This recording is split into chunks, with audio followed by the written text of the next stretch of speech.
आदरणीय सम्मान के योग्य इस कार्यक्रम के सूत्रधार और इस देवभूमि में पहली बार इंटरनेशनल कॉन्फ्रेंस कराई है और बड़े मधुभाषी, सरल स्वभाव के और सभी को साथ लेके चलने में सक्षम है ऐसे बड़े भाई डॉक्टर नवीन भट्ट जी। पूरे योग विभाग में आज मंगल ही मंगल है। बहुत अच्छा लग रहा है। 2 दिन से हम इस अंतर्राष्ट्रीय योग महोत्सव को देख रहे हैं।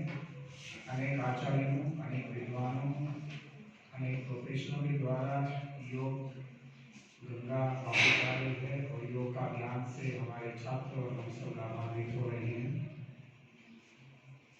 इस सभा में उपस्थित मेरे साथी डॉक्टर रजनी मोतिया ma'am, doctor Singh ji, doctor Ghanshyam Thakur ji, doctor Sanjeev ji, इस कार्यक्रम को सफल बनाने में जो दिन रात लगे हुए हैं वो सभी छात्र, योग विज्ञान विभाग के कार्यकर्ता, विद्वान साथियों और इस विश्वविद्यालय के जितने भी प्रोफेसर हैं, शिक्षक हैं या बाहर से आए हुए हैं, उन सभी का मैं हार्दिक अभिनंदन करता हूँ, स्वागत करता हूँ।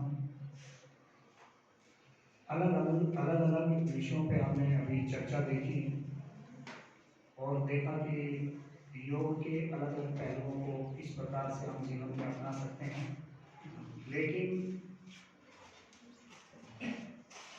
मेरे से पहले डॉक्टर घनश्याम जी कह रहे थे कि हमें योग को प्रैक्टिकल के साथ साथ, रिसर्च के साथ साथ अपने जीवन में भी अपनाना है। और जब जीवन में अपनाएंगे, अनुभव करेंगे, अभी भी जिस प्रकार से चर्चा चल रही थी और इससे पहले वाले सत्र में भी चर्चा चल रही थी कि किस प्रकार से तनाव को कम करें, किस प्रकार से अनुभव करें, किस प्रकार से फील करें, तो योग तो वस्तुतः फील करने की ही चीज़ है। योग से हम दूसरे की कुंडली खगाने की कोशिश करते हैं। योग तो अपनी कुंडली खगाने की चीज़ है, दूसरी कुंडली खगाने की चीज़ नहीं है। वो अपने को देख लो, क्योंकि वैसे पतंजलि जी ने स्वरूप की बात की है, स्वरूप अवस्था, अपने रूप की बात नहीं की। यदि वो दूसरे के रूप की करते तो स्वरूप की अवस्था में नहीं कहते, वो कहते कि अपने को देखना है, दूसरे को नहीं देखना। तो अपने को देखने की जहाँ बात होती है तो हम अपने को कैसे देखेंगे, और ये जो अपने को देखने की जो बात है वो कहाँ से निकली है। क्योंकि आज का इस अंतर्राष्ट्रीय संगोष्ठी में मेरा टॉपिक ये है कि जो अपने को देखने की बात है वो कहाँ से आई है। तो ये भारतीय संस्कृति में योग का स्वरूप जो है वो कहाँ से आया है, किसने दिया है, कैसे हुआ है, तो हमें ये जानना बहुत जरूरी है। और यदि हम मूल को ना जाने और बाद की ब्रांचेस को जान जाए तो अधूरा ज्ञान रहेगा। इसलिए मूल को जानना बहुत जरूरी है। हम पेड़ को देख रहे हैं, लेकिन आखिर पेड़ किससे एनर्जी ले रहा है, कहाँ से एनर्जी आ रही है, कहाँ से पानी ले रहा है, कहाँ से धूप ले रहा है, यदि उसका ज्ञान नहीं होगा तो हम पेड़ के बारे में विस्तृत बात नहीं कर सकते। तो योग का मूल क्या है, तो योग का मूल संस्कृत साहित्य है, जो मेरा आज का टॉपिक भी है कि संस्कृत साहित्य में योग का स्वरूप। और संस्कृत साहित्य कोई 1-2 पुस्तकों का नाम नहीं, वो तो विशाल है। जितने अंदर जाएंगे उतना ही ज्यादा मिलकर रहेगा, जितने अंदर जाएंगे उतना ही ज्यादा मिलकर रहेगा।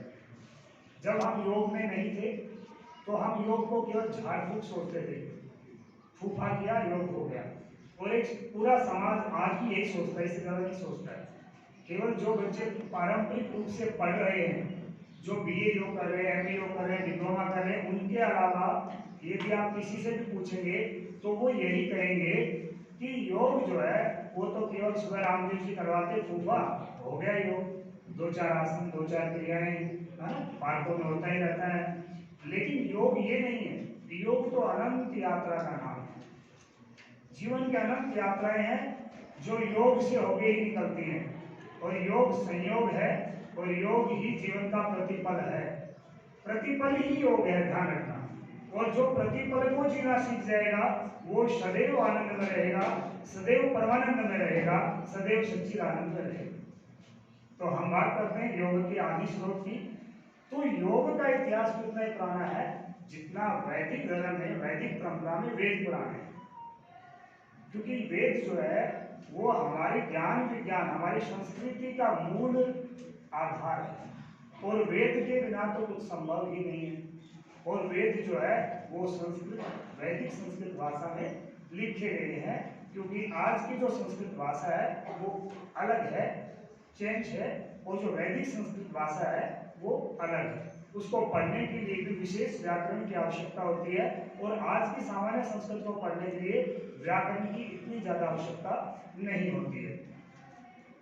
अब वेद कहाँ से और कैसे प्राप्त हुए, हमारे यहाँ बड़ा कंफ्यूजन है, और ये कंफ्यूजन फैला रखा आजकल वाले लोगों ने, जिनके पास ज्ञान की सही नॉलेज नहीं है, जिनके पास ज्ञान नहीं है।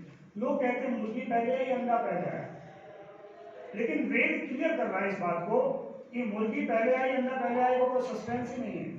सांख्य योग कहता है कि जब सृष्टि की सृजन हुआ तो अमैथुनी सृष्टि का सृजन किया गया, और उसके अंदर हजारों की संख्या में यंग रूप में हर योनि का विकास हुआ, चाहे वो मनुष्य हो, चाहे वो पशु हो, चाहे वो पक्षी हो।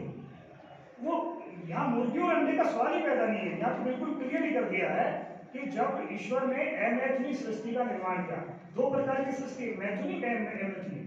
मैथुनी का मतलब संसर्ग के द्वारा, जैसे मेरे माता पिता संसर्ग में आए तो मैं पैदा हो गई, ये मैथुनी।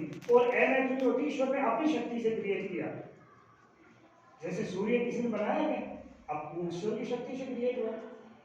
पानी को बना रहा है ईश्वर अपनी शक्ति से क्रिएट कर, इतना बड़ा देखो, पूरा समुद्र को उठा के बारिश के रूप में हमें ला देता है, लाखों किलोमीटर दूर समुद्र है और पानी हमारे पास आता है, तो वो उसकी अपनी अमैथुनी सृष्टि है। ऐसे ही ईश्वर ने वैदिक काल में जब सृष्टि का सृजन किया, उस समय में अमैथुनी सृष्टि बनाई, और उससे अनंत रूप रंग के पुरुषों को, अनंत रूप रंग के पक्षियों को, अनंत रूप रंग की वनस्पतियों को, इन सब का सृजन एक बार नहीं किया।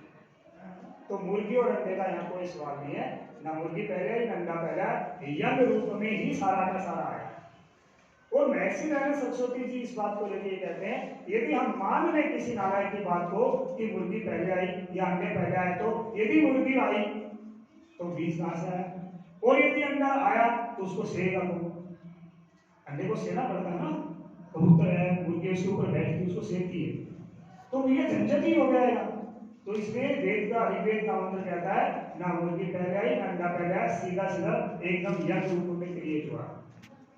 क्रिएट हो सकता है, संभव है भाई, इतना बड़ा सूर्य बनाना संभव है, तो आदमी तो छोटी सी चीज है ईश्वर के लिए, क्योंकि वो तो सर्वशक्तिमान है, और जो सर्वशक्तिमान है वही ज्ञान का अनंत सागर है, और वो ज्ञान की परम और चरम अवस्था है, उसके आगे न कुछ है और न कुछ था न कुछ हो सकता है।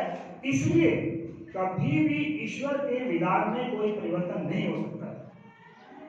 ईश्वर का विधान है कि दो आंखें आगे होंगी, तो कहीं भी चले जाइए पूरे वर्ल्ड के अंदर हर मनुष्य की दो आंखें आगे ही होंगी, ये ईश्वर का विधान। ईश्वर का विधान है पुरुष और स्त्री के संसर्ग से ही सृष्टि का आगे निर्माण होगा। जो मैंने करना था वो कर दिया है, लेकिन आगे जो निर्माण होगा तो वही होगा, दूसरे से नहीं होगा। पुरुष चाहे कहीं का भी हो पूरे विश्व में, लेकिन वो पुरुष होना चाहिए, स्त्री स्त्री होनी चाहिए, अदरवाइज पुरुष में नहीं हो पाएगी।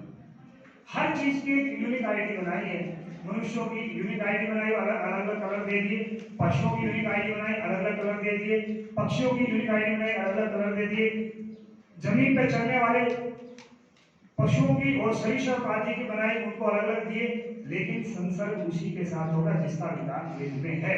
अदरवाइज वो संसर्ग नहीं होगा, और होगा भी तो नारायण कुछ और ही कुछ होगा। ये विधान है, बदलता नहीं है, बदलता हुआ है जो अज्ञान है। साइंस रोज बदलती रहती है। हमने एक बार कहा था आज से 7 करोड़ साल पहले, सर्वे भवन्तु सुखिनः सर्वे सन्तु निरामयाः सर्वे भद्राणि पश्यन्तु मा कश्चित्। बदल दो ना, कोई बदलना हिम्मत है, बदल सकता है कोई? लेकिन बाइबल कुरान रोज बदलते हैं। वो कहते हैं कि जो जिसके गले में ये डला वो ठीक है और सब नारायण, वो कहते हैं कि जो इसको मानता है वो ठीक है और सब नारायण। हम तो कहते नहीं, क्योंकि उनकी सोच सीमित है, और सीमित सोच वाला ज्ञानी होता है, वो ज्ञानी हो ही नहीं सकता। ज्ञानी तो चरम अवस्था वाला है, जो न पशु की बात करता है, न पक्षी की बात करता है, न मनुष्य की बात करता है, न सीमाओं की बात करता है, नदियों की बात करता है, वो तो पूरा पूरा सर्वे भवन्तु की बात करता है।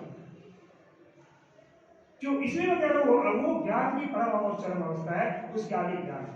इसलिए जब सृष्टि निर्माण हुई तो उसने जो दिव्य आत्माएं थी, जो स्वर्ग को भोग के आई थी, जो अनंत सुख को भोग के आई थी, ऐसी पवित्र आत्माएं जब उन्होंने पृथ्वी पर उतारी, अवतरण किया, तो उन पवित्र आत्माओं में किसका वास था?